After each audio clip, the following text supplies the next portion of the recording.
Have you ever considered that what we are experiencing together as a nation might be the consequences of sin that perhaps you didn't even commit, but sin for which you as a member of the body of Christ are held responsible?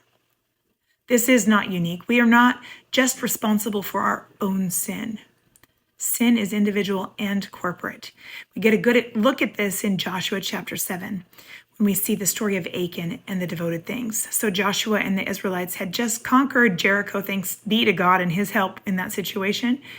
And God had said, everything in this city is devoted to destruction. Do not keep anything for yourselves. And one man took some things and hid them. One man. And yet it says that the entire nation of Israel was unfaithful to God because of one man.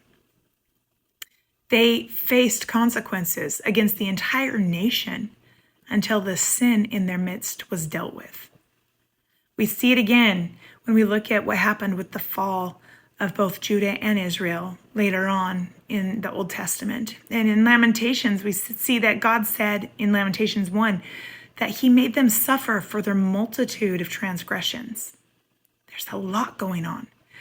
And here we are today, in the midst of a lot of sin that we are not dealing with. We try to pray it away and make things better, but we are not dealing with it.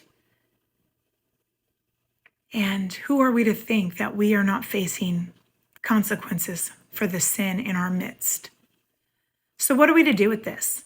2 Chronicles 7 has a good look at what happens when people have sinned before God and are facing discipline. And it says in 2 Chronicles 7, verse 14, that if people will humble themselves and pray, you got to first start by getting on your knees, right?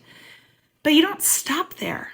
You're to seek God's face and turn from your wicked ways. And then God will hear, and then God will forgive. If-then statements.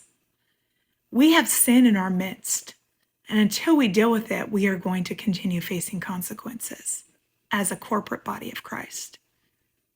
Doesn't matter what the sin is, let's deal with it. So how do we start this? I'd love your suggestions.